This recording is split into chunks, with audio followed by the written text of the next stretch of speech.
ప్రముఖ సినీ నటి శ్రీమతి సంగీత గారి ప్రారంభించారు. IVF చికిత్సలో 25% భారీ discount, free doctor consultation, free ultrasound scan. 49 అంటే సంతానం, 49 అంటే సంతోషం.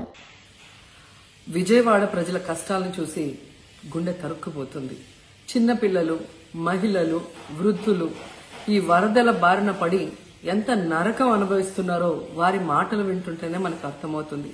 కనీసం చిన్నపిల్లలకి పాలు అందటం లేదు, రోజుల తడబడి తాగేదానికి నీళ్లు అందటం లేదు.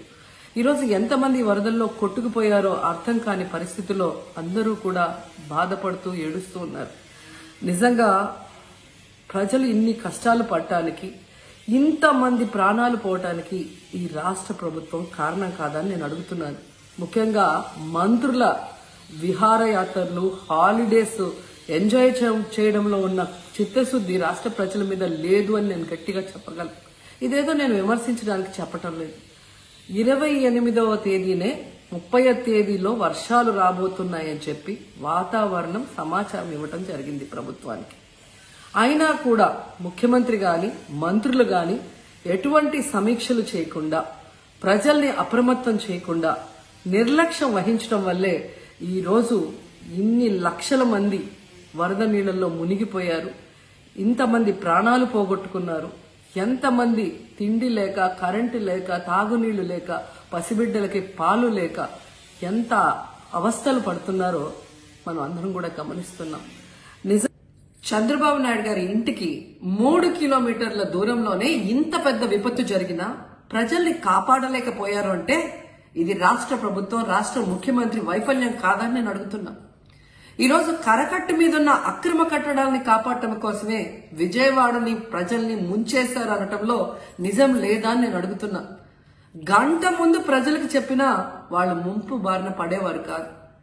వాళ్ళని అప్రమత్తం చేసి ఒక సేఫ్ అయిన ప్లేస్ కి పంపించున్నా ఈరోజు ఇన్ని లక్షల మంది, దాదాపుగా 3 లక్షల మందికి పైగా 4 రోజుల పాటు కరెంటు లేకుండా, తిండి లేకుండా, చిన్న బిడ్డలకి పాలు లేకుండా ఈ విధంగా నీళ్లలో మునిగి అవస్థలు పడాల్సిన అవసరం లేదు.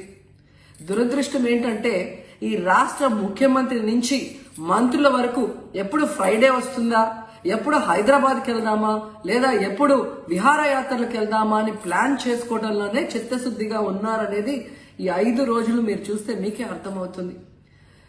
30వ తేదీ భారీ వర్షాలు వస్తాయని ముఖ్యమంత్రి గారికి, మంత్రులకి 28వ తేదీనే వాతావరణ శాఖ సమాచారం అందించినా ఎటువంటి సమీక్షలు లేదు, ఎటువంటి ముందస్తు జాగ్రత్తలు లేదు, ప్రజల్ని కాపాడాలన్న చిత్తశుద్ధి లేదు అనేది స్పష్టంగా అర్థమవుతుంది. ఎందుకంటే ఈ రోజుటి వరకు 4-5 రోజులు ప్రజలకి తిండి అందించడంలో ఈ ప్రభుత్వం విఫలమైంది. కనీసం ఇది జరిగినప్పుడు సీఎం గారు పనిచేయట్లేదు, వయసు అయిపోయింది. డిప్యూటీ సీఎం గారు, పంచాయతీరాజ్ శాఖ మంత్రి గారు కనీసం తన శాఖను అప్రమత్తం చేసి ప్రజల్ని కాపాడాల్సిన బాధ్యత ఉన్నా ఈ రోజు 5 రోజుల వరకు ఆయన అసలు విజయవాడ వైపే రాలేదు. ఇక ఆ కాన్స్టిట్యున్సీ ఎమ్మెల్యే ప్లస్ రాష్ట్ర మంత్రి లోకేష్ గారు మొత్తం మునిగిపోయి మంగళగిరి, విజయవాడ అలల్లాడిపోతుంటే ఆయన హైదరాబాద్ లో ఎంజాయ్ చేస్తున్నారు. ఇక హోంమంత్రి గారు తెలిసిన సంగతే. ఇక మున్సిపల్ శాఖ మంత్రి నారాయణ గారు ఈరోజు విజయవాడని ముంచేసింది ఈ మున్సిపల్ శాఖ నిర్లక్ష్యం కాదని నేను అడుగుతున్నా. ప్రజల్ని సురక్షిత ప్రాంతాలకు తరలించే విధంగా ఈ నారాయణ గారు రివ్యూ చేయకపోవటం వల్ల ఈరోజు లక్షలాది మంది నీళ్లలో మునిగిపోయారు. వాళ్ళందరూ కూడా ప్రభుత్వం ఎప్పుడు కాపాడుతుందా అని ఎదురు చూస్తున్నారు. అయినా వీళ్ళకి పట్టింపు లేదు. ఇక రామానాయుడు గారు ఇరిగేషన్ మంత్రి, కనీసం ముందస్తు రివ్యూలు లేదు. కనీసం వరదలు వచ్చి ప్రజలు మునిగిపోతుంటే బోట్లను కూడా కొనుగోలు చేసో రెంట్కి తీసుకొని ఆ ప్రజల్ని తరలించే కార్యక్రమం ఆయన కూడా చేయలేదు. ఇక ఎప్పుడు వరదలు వచ్చినా, భారీ వర్షాలు వచ్చినా ముఖ్యమైన శాఖ రెవెన్యూ శాఖ. అనగాన సత్యప్రసాద్ గారు ఈయన విహారయాత్రలో ఎంజాయ్ చేస్తున్నాడు. కనీసం పునరావాస కేంద్రాలు ఏర్పాటు చేయాలి, మరి ఆ ప్రజలకి పాలు, తిండి అన్ని అందించాల్సిన బాధ్యత ఉన్నా ఏం పట్టించుకోలేదు. సో ఈ విధంగా చంద్రబాబు నాయుడు గారి దగ్గర నుంచి మంత్రులంతా కూడా ప్రజల్ని గాలికి వదిలేసి ఎలా నిర్లక్ష్యం వహిస్తున్నారో చూడండి. ఇప్పటికైనా వాళ్ళు కళ్ళు తెరిచి ప్రజల్ని కాపాడండి అని చేతులెత్తి నమస్కరిస్తున్నా. గతంలో జగనన్న ఏ విధంగా వాలంటీర్ వ్యవస్థ ద్వారా, సచివాలయ వ్యవస్థ ద్వారా ప్రజలకి ఏం కావాలన్నా ఇమీడియట్ గా వాళ్ళకి అందుబాటులోకి తీసుకెళ్లటమే కాకుండా ఏదైనా ప్రకృతి వైపరీత్యం వచ్చినప్పుడు వెంటనే వాళ్ళని సురక్షితంగా కాపాడే విధంగా ఈ సచివాలయ వాలంటీర్ వ్యవస్థని ఉపయోగించుకోండి.